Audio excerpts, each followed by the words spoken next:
네, 간밤에 나온 글로벌 이슈들 함께 짚어보도록 하겠습니다. 네, FOMC 의사록에서 연준이 경기 침체를 각오하고 있음이 확인됐지만 주식시장 반응도 좋았습니다. 뉴욕 증시 3대 지수는 의사록 발표 뒤 별다른 움직임이 없다가 이후 상승세로 돌아섰는데요. FOMC 안에 또 어떤 내용들이 담겼는지 함께 보도록 하겠습니다. 의사록에는 인플레이션이라는 단어가 무려 90번 언급됐습니다. 연준 내부의 인플레이션 위기감이 반영된 것으로 풀이되는데요. 연준이 높은 인플레이션 압력이 지속할 경우 더 제약적인 통화 정책이 적절할 것이라고 밝혔습니다. 물가가 잡히지 않으면 금리 인상을 계속하겠다는 뜻인데요. 인플레이션 억제를 위해 기준금리를 계속 올릴 필요성을 인정한 겁니다. FOMC 의사록에 따르면 회의 참석자들은 제약적인 정책 스탠스로 가는 것이 타당하다는데 모두 동의했다면서 높아진 물가 상승 압력이 지속될 경우 훨씬 더 제약적인 스탠스가 적절할 수 있다고 전했습니다. 지난달 14에서 15일 열린 FOMC 정례회의에서 연준은 28년 만에 또 자이언트 스텝, 쉽게 말해 한 번에 0.75%포인트 금리 인상을 단행한 데 이어서 제롬 파월 연준 의장의 기자회견을 통해서 7월에도 0.75%포인트 또는 0.5%포인트의 금리 인상을 예고했죠. 따라서 제약적인 정책 필요성을 강조한 의사록 내용은 앞으로도 큰 폭의 기준금리 인상이 계속될 수 있음을 시사한 겁니다.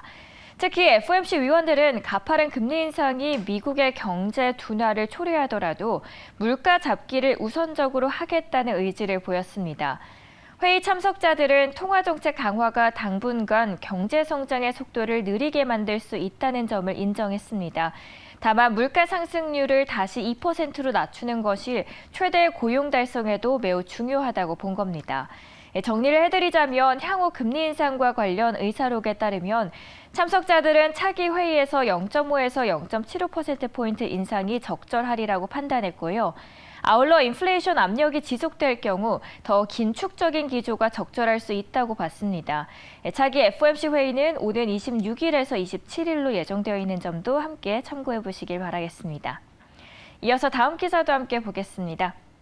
이번에는 BOA에서 나온 기사입니다. 세계보건기구가 원숭이 두창 확산과 관련해 국제적 공중보건 비상사태 선포 여부를 검토하기 위해서 긴급 회의를 재소집합니다. WHO 사무총장은 언론 브리핑에서 18일쯤 PHEIC 지정 여부를 결정하기 위한 회의를 다시 소집할 계획인데 여기서 말하는 PHEIC는 WHO가 세계적으로 유행하는 질병에 발령하는 최고 수준의 경보입니다. 현재는 코로나19에만 적용이 되어 있고요. 앞서 지난달 23일이죠. 첫 긴급회의를 열었지만 확산세가 해당하지 않는다고 판단이 됐습니다. 그런데 최근 감염 사례가 빠르게 급물살을 타고 있습니다. WHO는 전 세계적으로 6천 건이 넘는 원숭이 두창 감염 사례가 보고됐고 이 중 80% 이상은 유럽이라고 밝혔습니다. 그리고 현재 전 세계로 확산하고 있는 바이러스의 규모는 검사량 부족으로 인해서 많은 사례가 있어도 보고되지 않고 있는 상황인데요. 18일 전후로 원숭이 두창 관련 이슈의 흐름도 함께 체크해 보시면 좋겠습니다. 이렇게 두 가지 이슈 함께 보셨습니다.